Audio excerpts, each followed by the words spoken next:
Hi friends, welcome to paperless knowledge. तो आज हम बात करने वाले हैं अपने उन प्रश्नों पे जो कि आपकी परीक्षाओं की दृष्टि से बहुत ही महत्वपूर्ण हैं। तो आइए हम देखते हैं आज के अपने पहले प्रश्न की तरफ कि आज का पहला प्रश्न क्या है। तो दोस्तों, आज है 5 जून और आज हम बात करेंगे आज के कुछ प्रश्नों पे। तो यहाँ पे आपका पहला प्रश्न दिया गया है कि हाल ही में ब्रिटेन में भारत की नई उच्चायुक्त किसे नियुक्त किया गया है। यहाँ पे 4 ऑप्शन दिया गया है: सुनीता रस्तोगी, गायत्री कुमार, कुसुम सिंह और सुनीता चौहान। आपका सही आंसर है गायत्री कुमार। गायत्री कुमार का पूरा नाम गायत्री आई कुमार है और ये 1986 बैच की भारतीय विदेशी सेवा की अधिकारी हैं। और इनकी जो अभी नियुक्ति हुई है वो रुचि घनश्याम की जगह पर हुई है। इनके पहले रुचि घनश्याम इस पद को संभालती थी और वर्तमान में गायत्री कुमार बेल्जियम, लक्समबर्ग और यूरोपीय यूनियन में बतौर भारतीय राजदूत सेवाएं दे रही हैं। और एक पॉइंट यहाँ पे आप और नोट कर सकते हैं कि ये इन्होंने अपने 30 वर्षों के लंबे कार्यकाल में कुमार पेरिस, काठमांडू, लिप्सन और जेनेवा के अलावा कई भारतीय मिशन में सेवाएं ये दे चुकी हैं। ठीक, अब हम नेक्स्ट क्वेश्चन पे चलते हैं। तो नेक्स्ट क्वेश्चन है हमारा, विश्व पाचन स्वास्थ्य दिवस मतलब वर्ल्ड डाइजेस्टिव हेल्थ डे निम्न में से किस दिन मनाया जाता है। 2 अप्रैल, 17 मई, 29 मई और 13 जून। तो यहाँ पे आपका सही आंसर है 29 मई।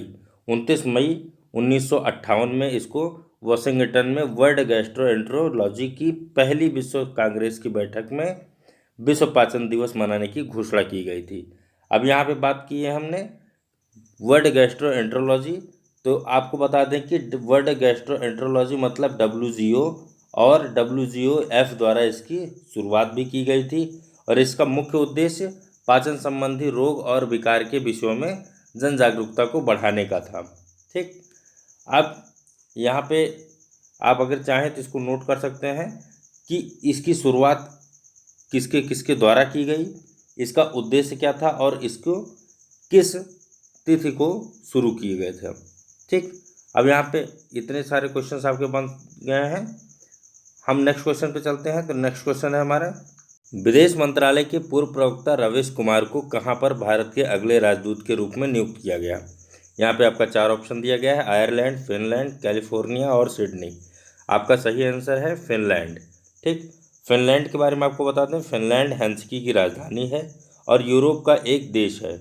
यहाँ की मुद्रा यूरो है और यहाँ के प्रधानमंत्री सना मारिन है। और फिनलैंड को यहाँ पे एक खास बात फिनलैंड के बारे में आपको बता दें कि फिनलैंड 2018 की वर्ल्ड हैप्पीनेस रिपोर्ट में दुनिया का सबसे खुशहाल देश रहा। ठीक, अब रावीश कुमार की बात हुई है तो रावीश कुमार के बारे में थोड़ा सा हम पढ़ लेते हैं। तो रावीश कुमार 1995 बैच के IFS अधिकारी हैं और वर्तमान में विदेश मंत्रालय में संयुक्त सचिव के रूप में कार्यरत हैं। और इनमें एक खास बात यह है कि ये मंत्रालय के सबसे कम उम्र के प्रवक्ता भी रह चुके हैं। ठीक, और इन्होंने जो अपना राजनैतिक करियर की शुरुआत की वो जकार्ता से शुरुआत की थी। जकार्ता इंडोनेशिया की राजधानी है। यहाँ से उन्होंने अपने करियर की शुरुआत की और ये यहाँ पर साल 2010 से साल 2013 तक कार्यरत रहे। ठीक, अब नेक्स्ट क्वेश्चन पे चलते हैं। तो नेक्स्ट क्वेश्चन है हमारा, कैबिनेट ने किस पोर्ट ट्रस्ट का नाम बदलकर श्यामा प्रसाद मुखर्जी ट्रस्ट करने के लिए मंजूरी दी है। यहाँ पे आपका 4 ऑप्शन दिया गया है: कलकत्ता, अहमदाबाद, मुंबई और चेन्नई। ये 4 ट्रस्ट हैं। तो इनमें से कोलकाता आपका सही आंसर होगा। कोलकाता ट्रस्ट का नाम बदलकर श्यामा प्रसाद मुखर्जी ट्रस्ट रखने के लिए मंजूरी दी गई है। अब यहाँ पे श्यामा प्रसाद मुखर्जी की बात आती है, इनका नाम आता है। तो आपको इनके बारे में थोड़ा सा बता दें कि ये राजनीतिक पार्टी भारतीय जनसंघ के संस्थापक थे, जो कि इन्होंने 18 अक्टूबर 1951 में इसका अस्तित्व बनाया था। ठीक, और साथ ही साथ आपको बता दें कि ये 33 वर्ष की सब अल्पायु में कलकत्ता विश्वविद्यालय के कुलपति बने और ये इस पद पर नियुक्ति पाने वाले विश्व के सबसे कम उम्र के कुलपति थे। ठीक, अब एक चीज़ और यहाँ पे आप नोट कर सकते हैं कलकत्ता पोर्ट के बारे में, जहाँ पे आपको बताया कि कलकत्ता पोर्ट का नाम बदलकर इनका नाम रखा गया है। तो कलकत्ता पोर्ट नदी के किनारे स्थित देश का पहला बंदरगाह है। इसकी गिनती देश के सबसे बड़े बंदरगाह में होती है और 17 अक्टूबर 1870 में ही ये बंदरगाह ट्रस्ट के तहत है। यह व्यापार, वाणिज्य और आर्थिक विकास के लिए भारत का प्रवेश द्वार रहा है और देश की आज़ादी, विश्व युद्ध और सामाजिक सांस्कृतिक परिवर्तनों का भी ये गवाह रहा है। ठीक, अब यहाँ पे थोड़ा सा हम पढ़ लेते हैं कि इसका जो ट्रस्ट का नाम बदलकर श्यामा प्रसाद मुखर्जी न्यास को मंजूरी दी गई है। तो प्रधानमंत्री जी ने कोलकाता बंदरगाह, मतलब प्रधानमंत्री, हाल में जो प्रधानमंत्री हैं नरेंद्र मोदी जी के द्वारा कोलकाता बंदरगाह की 150वीं जयंती के उद्घाटन समारोह के अवसर पर यह 12 जनवरी 2020 को कोलकाता पोर्ट का नाम बदलकर जनसंघ के संस्थापक श्यामा प्रसाद मुखर्जी के नाम पर करने की घोषणा की गई थी। ठीक, अब नेक्स्ट क्वेश्चन पे चलते हैं। तो नेक्स्ट क्वेश्चन है हमारा, हाल ही में मेक इन इंडिया पहल को प्राथमिकता प्रदान करने के लिए सार्वजनिक खरीद आदेश को किसके द्वारा संशोधित किया गया। यहाँ पे आपका 4 ऑप्शन दिया गया है, DPIIT, TRAI, STIP, FSAI। तो यहाँ पे आपका जो सही आंसर है वो है DPIIT। ठीक, DPIIT मतलब उद्योग और आंतरिक व्यापार संवर्धन विभाग, इसके द्वारा हाल ही में मेक इन इंडिया पहल को प्राथमिकता प्रदान करने के लिए सार्वजनिक खरीद आदेश को संशोधित किया गया। अब किस तरीके से संशोधन किया गया है उस पर हम थोड़ा सा ध्यान देते हैं। तो वर्ष 2020 और 21 के लिए जो स्थानीय सामग्री की न्यूनतम खरीद होगी वो 60% होगी। 2021 और 23 के लिए 70% और 23 से 25 के लिए 80% निर्धारित की गई है। यह रसायन और पेट्रोकेमिकल पर लागू होगा। ये जो कीमतें हैं वो रसायन और पेट्रोकेमिकल पर लागू होंगी। ठीक, और DPIIT ने 55 रसायनों और पेट्रोकेमिकल्स की पहचान की है जो कि 5 लाख से अधिक की खरीद के लिए बोली लगाने के योग्य है। अब इसका महत्व किस तरीके से है उसको थोड़ा सा समझ लीजिए। तो इसका महत्व, इस कदम में आत्मनिर्भर भारत अभियान को बढ़ावा देने के लिए मदद मिलेगी और घरेलू उत्पादन बढ़ाने में भी मदद मिलेगी। ठीक, नेक्स्ट क्वेश्चन पे चलते हैं। तो नेक्स्ट क्वेश्चन है हमारा, भारत द्वारा आयोजित होने वाला पहला वर्चुअल द्विपक्षीय शिखर सम्मेलन किस देश के साथ था। यहाँ पे आपका 4 ऑप्शन दिया गया है, चीन, कनाडा, अमेरिका, ऑस्ट्रेलिया। तो यहाँ पे आपका सही आंसर ऑस्ट्रेलिया है। ऑस्ट्रेलिया के PM स्कॉट मॉरिसन है और स्कॉट मॉरिसन के साथ प्रधानमंत्री नरेंद्र मोदी ने एक आभासी द्विपक्षीय शिखर सम्मेलन में हिस्सा लिया और इन्होंने 4 जून मतलब कल के दिन यह संपन्न हुआ था। और साथ ही साथ आपको एक चीज़ और बता दें कि यह भारत द्वारा आयोजित होने वाला पहला वर्चुअल द्विपक्षीय शिखर सम्मेलन है और दोनों नेता भारत और ऑस्ट्रेलिया के संबंध पर एक व्यापक रूपरेखा पर चर्चा करेंगे। दोनों नेता हिंद प्रशांत क्षेत्र में विज्ञान और प्रौद्योगिकी, कोविड-19 संकट, साइबर सुरक्षा, समुद्री मुद्दों के बारे में भी चर्चा करेंगे। और ऑस्ट्रेलिया ने सिंगापुर के साथ पहले भी इसी तरह का शिखर सम्मेलन आयोजित किया है। अब भारत और ऑस्ट्रेलिया के बारे में ये किस तरीके से क्या क्या चर्चा किए और किस द्विपक्षीय जो वर्चुअल सम्मेलन था उसका उद्देश्य क्या था, तो वो आपको हम थोड़ा सा यहाँ पे बता दें। तो भारत और ऑस्ट्रेलिया ने 2015 में अपना पहला द्विपक्षीय नौसैनिक अभ्यास किया था जिसे हम ऑसइंडेक्स के नाम से जानते हैं। उसे ऑसइंडेक्स कहा जाता था। और इसके अलावा दोनों देश द्विपक्षीय सैन्य अभ्यास करते हैं जिसे ऑस्ट्रहिंद कहा जाता है। ठीक, अब आगे आपको बता दें, ऑस्ट्रेलिया ने भारत के UNSC में सदस्य बनने के लिए समर्थन किया है और ऑस्ट्रेलिया ने अजहर मसूद को वैश्विक आतंकवादी घोषित करने के लिए संयुक्त राष्ट्र के प्रस्ताव का भी समर्थन किया है। अब यहाँ पे अभी हमने आपको बताया कि जो सैन्य अभ्यास किया था, जो द्विपक्षीय वर्चुअल के साथ पहला सैन्य अभ्यास हुआ था, उसको ऑसइंडेक्स कहा जाता है। आप यहाँ पे नोट कर सकते हैं, ऑसइंडेक्स।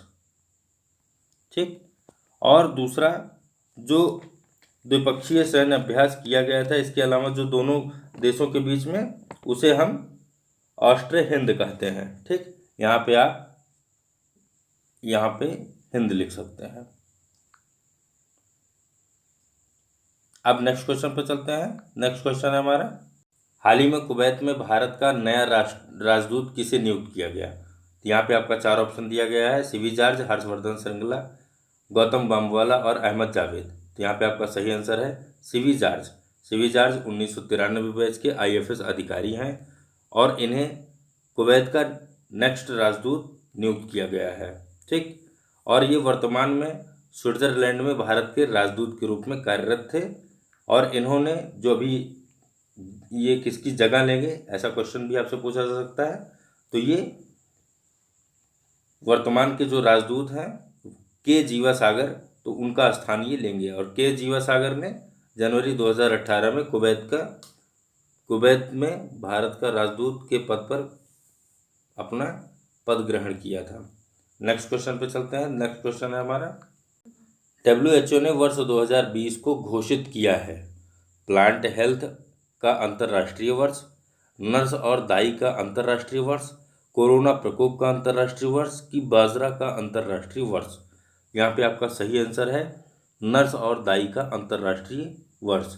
ठीक, अब आपको बता दें कि हर साल विश्व स्वास्थ्य संगठन विश्व स्वास्थ्य दिवस में चिंता के एक क्षेत्र को उजागर करने के लिए एक विशिष्ट विषय होता है।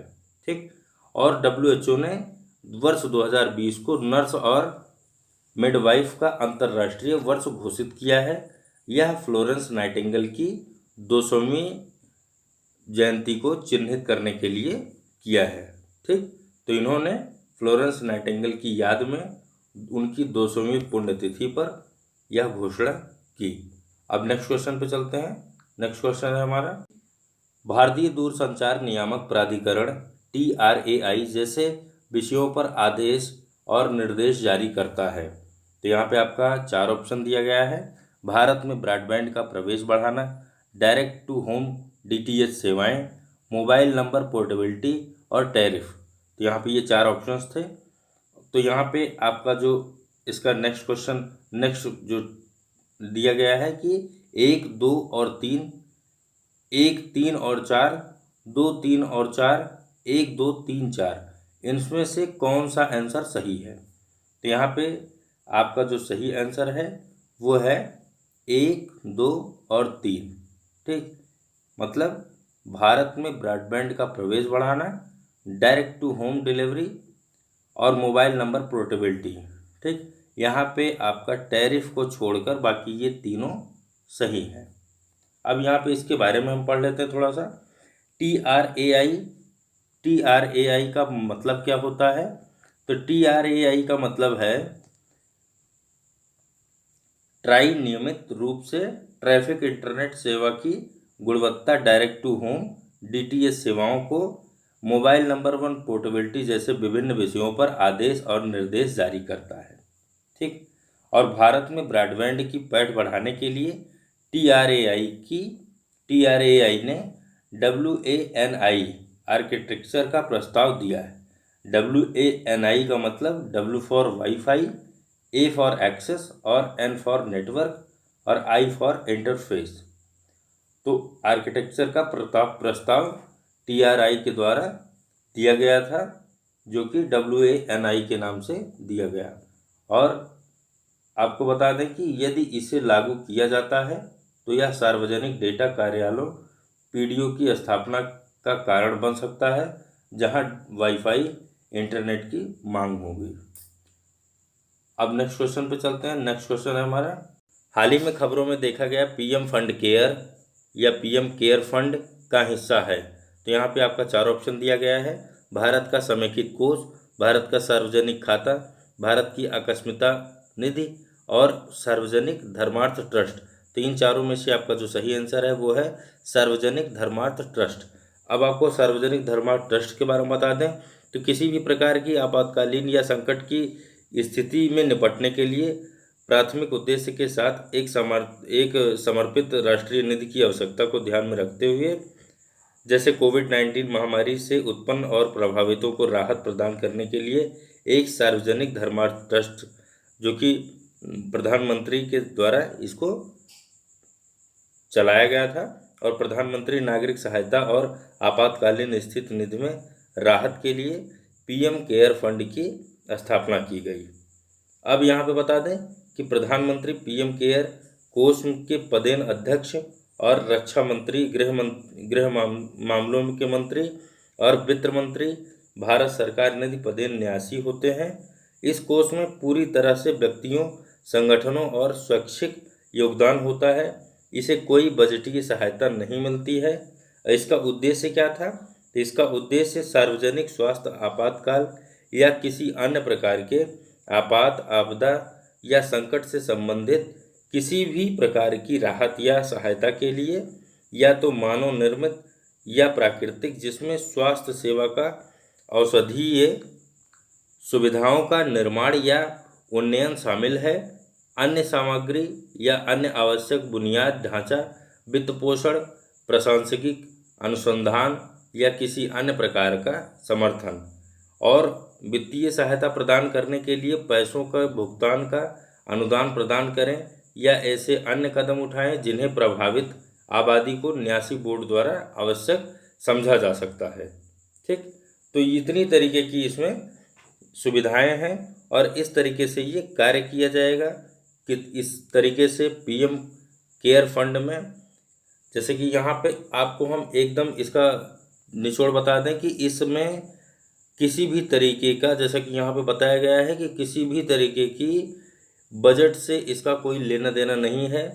इसमें एक आम आदमी भी अब किसी भी महामारी के चलते, जैसे इस समय कोविड-19 चल रही है, तो इसमें वो डोनेट कर सकता है और इसीलिए इसको चलाया गया है। और इससे जो भी प्रभावित हुए हैं, जो भी इससे क्षतिग्रस्त हुआ है,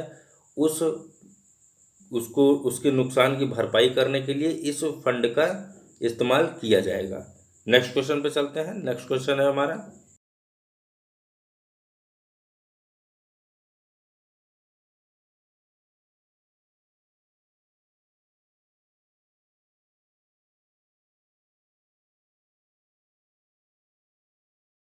तो आज के वन लाइनर क्वेश्चंस में हम बात करने वाले हैं हिस्ट्री के कुछ प्रश्नों पर। तो आपका पहला क्वेश्चन ये है कि अंडमान निकोबार द्वीप समूह का न्याय क्षेत्र किस न्यायालय की देखरेख में आता है? तो पहला ऑप्शन है पोर्ट ब्लेयर में बम्बई हाई कोर्ट की सर्किट बेंच, दूसरा है पोर्ट ब्लेयर में कलकत्ता हाई कोर्ट की सर्किट बेंच, तीसरा है पोर्ट ब्लेयर में मद्रास हाई कोर्ट की सर्किट बेंच, और चौथा है पोर्ट ब्लेयर में सुप्रीम कोर्ट हाई कोर्ट की सर्किट बेंच। तो यहाँ पे जो आपका सही आंसर है वो क्या हो सकता है? फटाफट इसका आंसर सोचिए।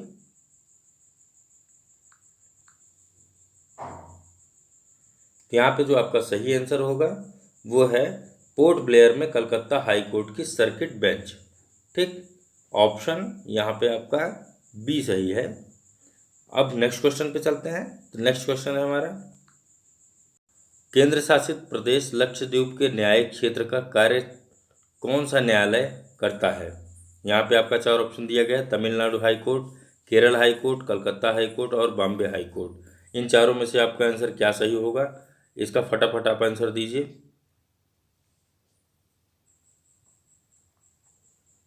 इसमें जो आपका सही आंसर है वो है option B, Kerala high court. ठीक, अपने आंसर से इसको मिला लीजिए। अब हम नेक्स्ट क्वेश्चन पे चलते हैं। नेक्स्ट क्वेश्चन है हमारा, सुप्रीम कोर्ट के जजों की संख्या को कौन बदल सकता है?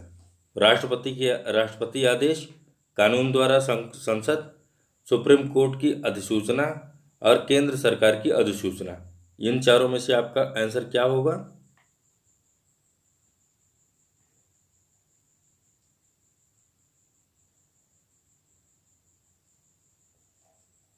तो इसमें से आपका जो सही आंसर है वो है कानून द्वारा सांसद। ठीक, ऑप्शन बी यहाँ पे आपका सही है। अब आपको बता दें कि इसके प्रारंभ में, जैसे कि यहाँ पे पूछा गया है कि सुप्रीम कोर्ट के जजों की संख्या को कौन बदल सकता है, तो यहाँ पे हम आपको बता दें जजों की संख्या प्रारंभ में 7 थी और 1956 में 10 हुई, 1960 में 13 हुई, 1977 में 17 हुई और 1985 में 25 हुई और वर्तमान में 31 जज हैं। ठीक, ये आप नोट कर सकते हैं। अब इसके साथ हम नेक्स्ट क्वेश्चन पे चलते हैं। नेक्स्ट क्वेश्चन है हमारा, दिल्ली को एनसीटी मतलब राष्ट्रीय राजधानी प्रदेश संविधान के किस संशोधन से बनाया गया? 63वां संशोधन, 69वां संशोधन, 74वां संशोधन और 76वां संशोधन। इन चारों संशोधन में आपका कौन सा आंसर सही है?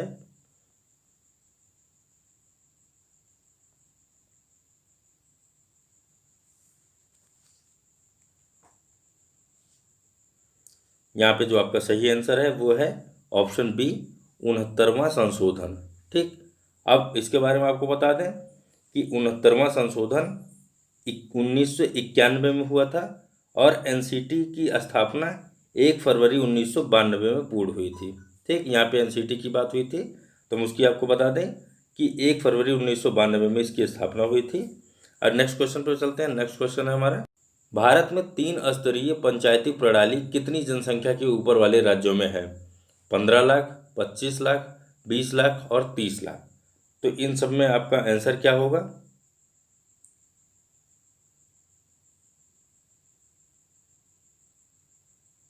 यहाँ पे आपका जो सही आंसर है वो है ऑप्शन सी, 20 लाख। यहाँ पे 20 लाख में 3 स्तरीय पंचायती प्रणाली स्थित है। ठीक, तो 20 लाख की जनसंख्या वाले ऊपर राज्यों में ये अभी भी स्थित है। 3 स्तरीय यहाँ पे बात की गई है, तो 3 स्तरीय के बारे में आपको बता दें तो 3 स्तरीय में ग्राम पंचायत, पंचायत समिति और जिला पंचायत आती हैं। अपने आंसर से इसको मिला लीजिए। नेक्स्ट क्वेश्चन पे चलते हैं। नेक्स्ट क्वेश्चन है हमारा, भारत में एक राज्य में कार्यकारी शक्ति के संदर्भ में निम्नलिखित में से कौन सा कथन सही है? राज्य की कार्यकारी शक्ति राज्यपाल में निहित है, राज्य में वास्तविक कार्यकारी प्राधिकरण मंत्रिपरिषद है, राज्य में सभी कार्यकारी निर्णयों को मुख्यमंत्री के पद पर लिया जाता है। तो यहाँ पे केवल 1 और 2 सही है, केवल 2 और 3 सही है, केवल तीसरा सही है और केवल पहला, दूसरा और तीसरा सही है। तो यहाँ पे आपका कौन सा ऑप्शन सही है?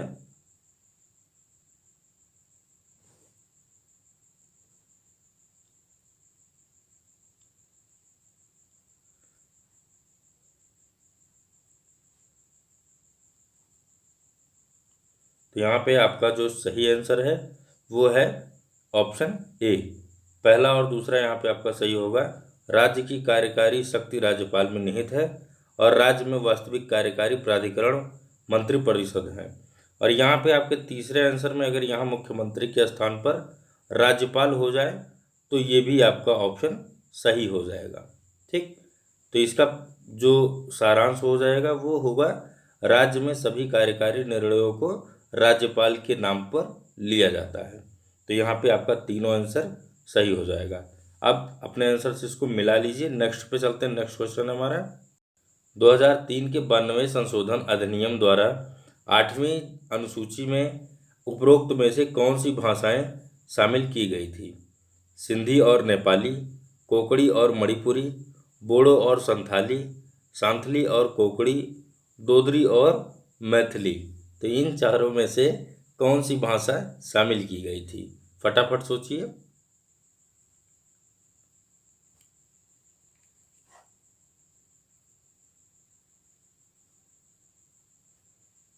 यहाँ पे जो आपका सही आंसर होगा वो है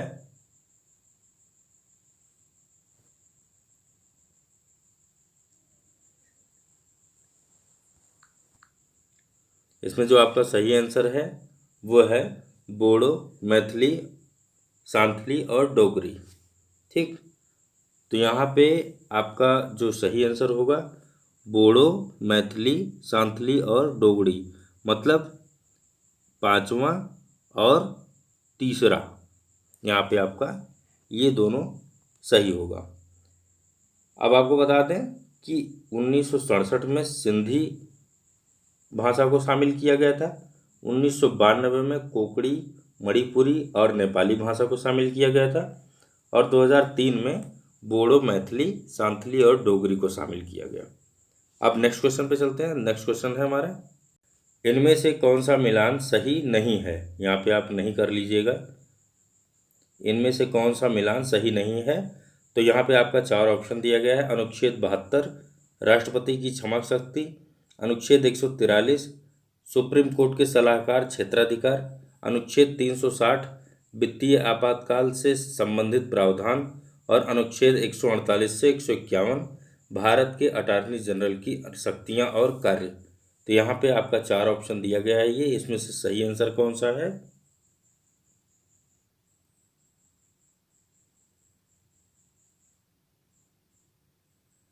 इसमें से जो आपका सही आंसर होगा वो है ऑप्शन अनुच्छेद 148 से 151, भारत के अटॉर्नी जनरल की शक्तियां और कार्य। ये ऑप्शन यहाँ पे आपका सही नहीं है। ठीक, बाकी आपका ये पहला, दूसरा और तीसरा, ये तीनों ऑप्शन आपके सही हैं। भारत के नियंत्रण और महालेखा परीक्षक की शक्तियों और कार्य से यह संबंधित है। ठीक, अब नेक्स्ट क्वेश्चन पे चलते हैं। नेक्स्ट क्वेश्चन है हमारा, भारतीय संविधान की छठी अनुसूची किन 4 राज्यों में अनुसूचित क्षेत्रों और अनुसूचित जनजातियों के प्रशासन और नियंत्रण से संबंधित है?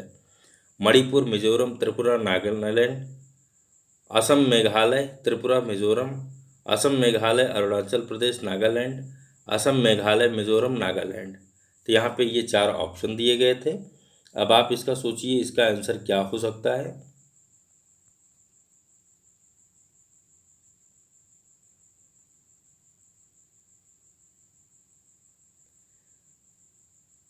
तो यहाँ पे आपका जो सही आंसर है वो है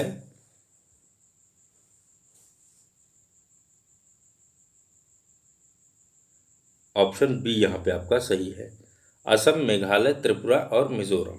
ठीक, तो ये आपको बता दें कि ये छठी अनुसूची में इन राज्यों को शामिल किया गया था, असम, मेघालय और त्रिपुरा और मिजोरम। अपना आंसर मिला लीजिए। नेक्स्ट क्वेश्चन पे चलते हैं।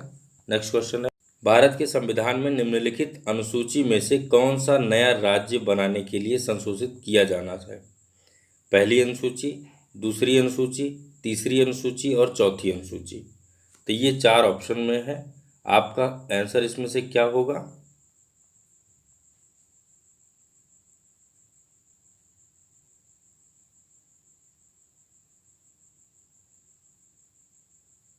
तो इसमें आपका जो सही आंसर है वो है ऑप्शन ए, पहली अनुसूची। आपको बता दें, पहली अनुसूची में संघ और राज्य क्षेत्र का वर्णन किया गया है। तो यहाँ पे आपका जो सही आंसर है वो है पहली अनुसूची। तो चलिए दोस्तों, आज की वीडियो में इतना ही। फिर मिलेंगे किसी अन्य वीडियो के साथ, किसी नई न्यूज़ के साथ। तो तब तक के लिए आपका धन्यवाद। कि आपको हमारा यह वीडियो काफ़ी पसंद आया होगा, और अधिक जानकारी हेतु हमारे वीडियो को लगातार देखते रहिए। और अगर अभी तक आपने हमारे चैनल को सब्सक्राइब नहीं किया है तो उसे सब्सक्राइब कर दीजिए और बगल में दिए हुए बेल आइकन को प्रेस कर दीजिए, जिससे कि हमारे नए वीडियोज़ की लिंक आप तक लगातार पहुंचती रहे और आप हमारे हर वीडियो को देख सकें। तो कल मिलते हैं इसी टाइम, कुछ नया लेके, कुछ खास लेके। तब तक के लिए धन्यवाद।